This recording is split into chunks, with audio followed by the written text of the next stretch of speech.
Monday morning. Just dropping some parts off in here on my way to a 5-ton digger in the Lake District that's what's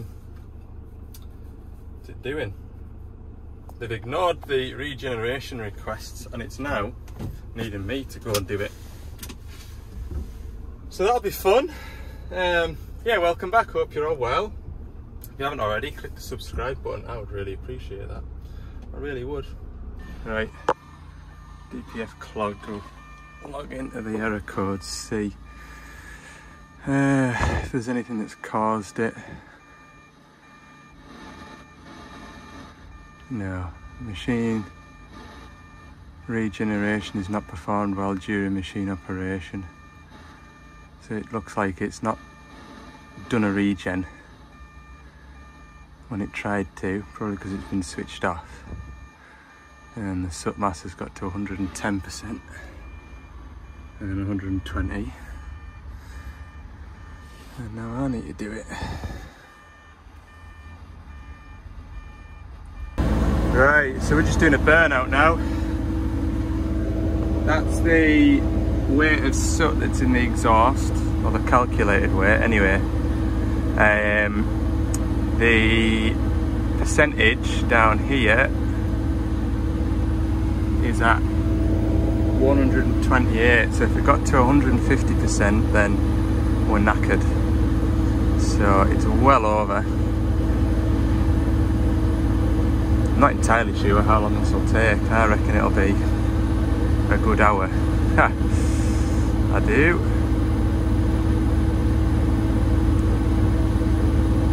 So just let it do its thing.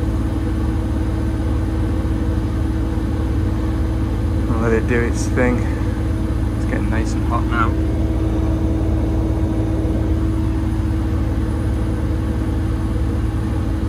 Yeah, not much more I can do now. Just play the old waiting game.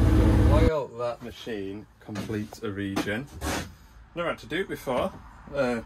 Service regen on a Dash 7 Mini yet, so that's the first. Classic hire machine, isn't it, unfortunately. But get them, work them, don't know what they're doing with them, and that happens. So while it's doing that, I have got a parcel delivered over the weekend, just from my #1 fan. Yes, I have a #1 fan already. I've only got 9,500 subscribers, but there is a #1 fan. That #1 fan managed to find my personal address, so well done, #1 fan. That's dedication for you. So, going to open it. See? Obviously I've blanked that out because I don't need any more. I don't want anybody turning up to my house. So I'm going to open it. Did a really good job of packing it, look. Now then. What I have noticed is it's in Devellum boxes, so they must have a supply of parts. It's well wrapped up. Try and get into this. I wonder if there's a nice little letter in it too. We'll see. I'll get it cut open. Still none the wiser as to what it is. I did say that I had to open it and put it in the YouTube video, so here we are. Ooh. Oh, I think I know what it is now. I'll get it out this wrapping. So this is cool. This is really cool. Look at that. How cool is that? It's blooming heavy actually for what it is. Good night, that is heavy. So this is gonna go on the inside of my van and comes with a remote. Change colours. Now, I know who it's from. It's from my pal Sean. He came and worked for us up in the Aberdeen area. Unfortunately, he is moving on to pastures new, and yeah, he sent me this out of his van. How cool is that? he's sent me a message to say he's found the plug, the rest of the plug, so that'll plug into something. But yeah, that's pretty sweet, that. So, thank you, Sean. All the best with your future endeavours. And we'll no doubt catch up again soon, one day. Yeah, nice one. Cheers, Sean. That is right up my street, isn't it? So, I'll get that plumbed in one day. I'm not sure how to fix it to my van, to be honest with you. How does that fit? Oh, is them screws there? Do I take them screws out? If I take those screws out of there, oh, take them screws out of there and then put it into here, that's gonna look pretty sweet. Lovely little do that. We've burnt 10 grams off so far. It's coming down nice and steady. Wonder what the percentage is.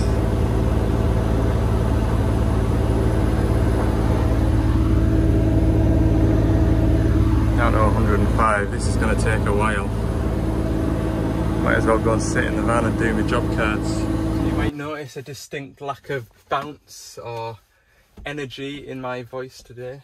That is because yesterday, in probably what was the warmest day of the year so far, I decided to go and dig a big hole in my garden.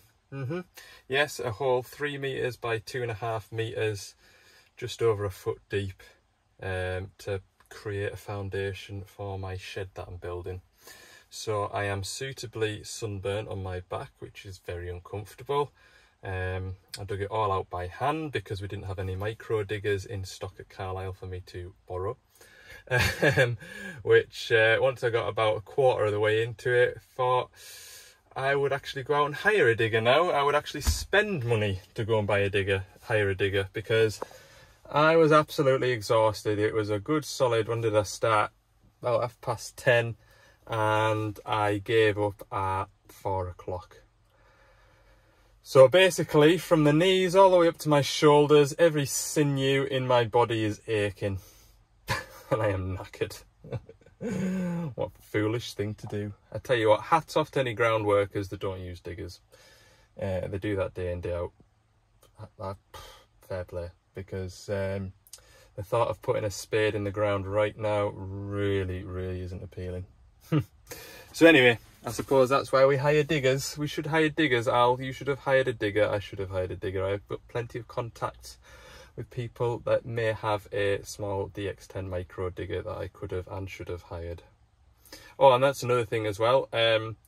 All the soil that I dug out of the hole, I put next to the hole, rather than wheelbarrowing it onto the front of the house, because I thought, let's dig the soil twice. It was only about 3 o'clock in the afternoon that I realised I've created another job. Oh, I planned that out well, didn't I? There we go, that's taken about an hour nearly. But so 0%, 0 grams, and it's counted an extra regen as a success. There we go. 12 o'clock now and I haven't got a spanner out of my toolbox yet. That's a good Monday in my book. Yeah, so there you go. I could show you on there, but basically when I logged into this machine through the app, I could see that the DPF was clogged. It was over 100%, 120% full. But you can also see the 3 other error codes that happened before that. First one was unable to complete an active regen due to interruption of driving, which means that either the machine's been switched off during an auto regen or it hasn't been able to do it because the machine's only been idling. Then the next error code after that was please perform a parked regen, which wasn't performed. And then obviously we've got to the 120% full. So that's just typical of a hire machine, unfortunately. Folk don't know what to do, so they just keep going, and it gets into that kind of a point where it can't do anything about it itself, so it needs me to come and help it out. Hopefully you understand that.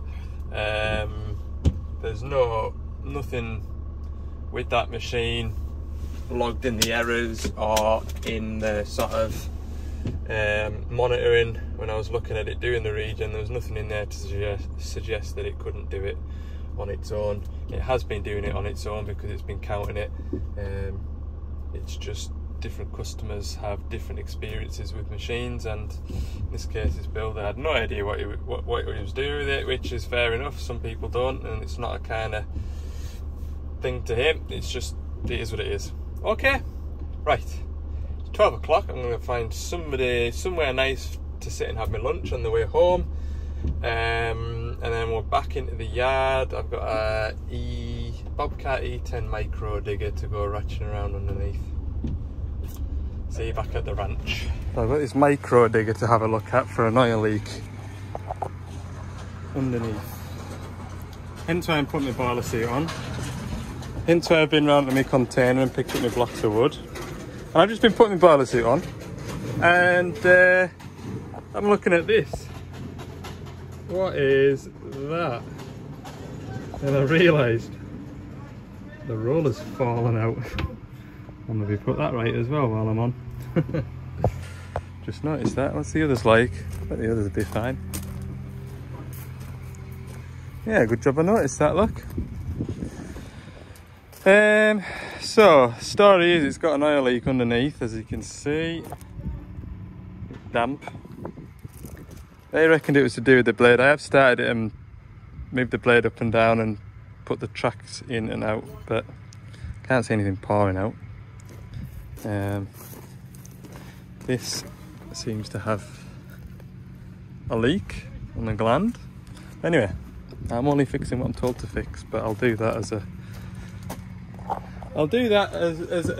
a precautionary measure. It'll only take a few minutes. Not even. There's not even much tension on the tracks going over for that. I'll get this belly plate off. We'll put these tracks under the tracks. We'll put these blocks under the tracks first. Safety first. And then we'll crawl underneath it. Those stones are going to be nice to lie on with a nice cherry red sunburnt back. Found a bit of packaging that's blown up against the barbed wire. Ideal for laying on. Got the belly plate off, and whatever that stuff is, it is stinking. Yeah. So anyway, I've got my porky bar. I'm going to clean out under here. Oh, yuck. Have a ratch about and see if we can see anything. Yeah. It does a nice stink. Yuck.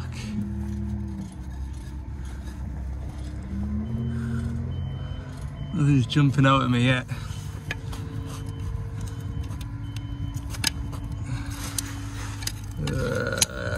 Yuck.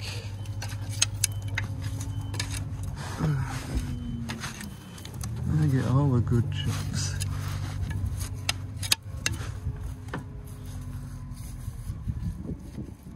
To be honest with you, I hope it isn't one of these track expansion pipes, because they are a little devil to do. They really are. Is this pipe back here really wet? Is that one? That one the culprit? Because that's also a pain in the backside to do. It's the directional 90 that goes onto the rotary coupling that's loose. So you've got like a nut that screws in to lock it in position, and it's that nut that's loose, which is now causing an oil leak. Now, every part of me is wanting to remove that fitting and check the O-ring. And to remove that fitting is an ordeal in itself. Even just to nip it up is hard enough work, so I'm going to nip it up first as best I can, and then see if it's still leaking. If it is, then I'll take it all out. If it isn't, then we're lucky and the O-ring is in good condition. But I'm not taking it out on the off chance that it isn't in good condition.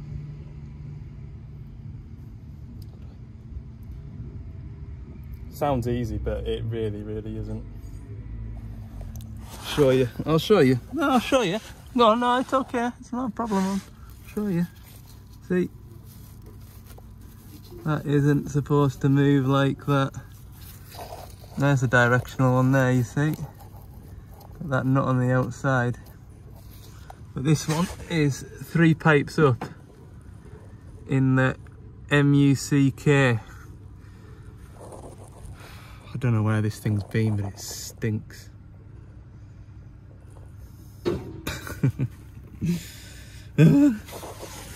Okay. I'll go and get my Bobcat tool. It's escalating. No way in Jose could I ever get onto that nut. Now a month or so ago I did change one of these rotary couplings on a DX10. Horrible job, wouldn't recommend it to anybody. Allow yourself a full day to do it because it is just torture. And I remember these blade pipes being difficult to access. If you look at the repair procedure in the book on how to replace this rotary coupling, it tells you to remove the exhaust. Oh yes, good idea. Look, we can get full 360 degree access to the rotary coupling to get at all the pipes. Lovely job. However, you can't physically remove this muffler until you've got this panel off, which is another torturous 10 minutes of trying to get these Allen headed bolts out without the threads picking up. Look, some of these have came to a stop and they've just been left. And I'm not really in the mood to be tortured any more than I have been so far with this job, so I'm just gonna pull this, wedge it. I had it wedged before, I wish I never touched it now. Wedge it there. The pipe that I need to access is somewhere down here. Somewhere. Put it down there maybe. So yeah, that's what I'm up to. Am I enjoying myself? No. Do I deserve a job like this? Yes, because I've had a very easy morning, haven't I? So I might as well torture myself with an oil leak on a micro digger. Hey man, what's that there? Right. Persevere. Persevere. There's a fitting. Identical to the one that I'm trying to tighten up, which I've had to remove to try and tighten that one. I'll try and find a pointy something. I'm trying to tighten that one there. Oh no, it's this one. No, that back one. That back one.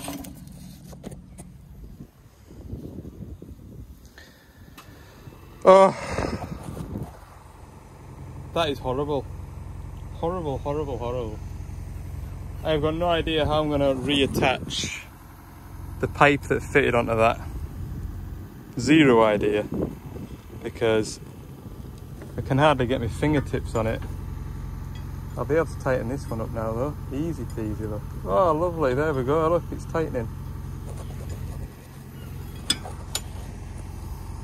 Horrible job. It's tight. You'll have to take my word for it, I can't prove it to you, but that spanner has come in handy once again. Whew. Now I just get the joy of putting it all back together and trying it and then being disappointed. Wait a minute. Oh yeah, that's that other one. I've got 2 of them to put back on. I thought I was a bit mucky because I've just cleaned this one. It looks a bit cleaner anyway. Right, that's it all back together. I am now out of patience. That is a well over-engineered way of holding an exhaust on. So there's 4 bolts going into the manifold. There's another 2 bolts that hold that to a bracket off the engine block, and then there's a exhaust clamp, all of which needs to be lined up in the precisest position in the smallest letterbox hole to try and get any spanners or sockets turned. So yeah, please, that's done.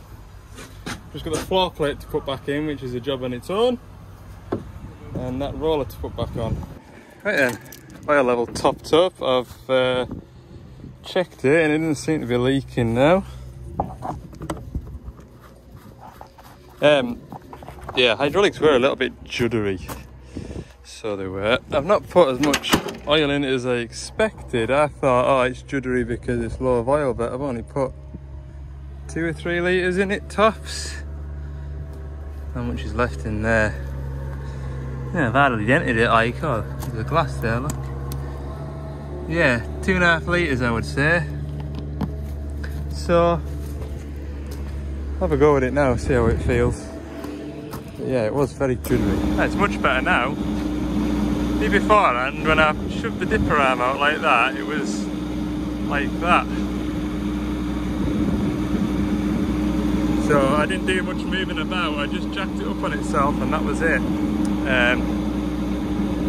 Yeah, right, I'm gonna go and have a dig about with it in that hardcore over there, them road planings. Make sure I've got no more oil leaks. Job done. Leveled that bit out over there, look. Because I can.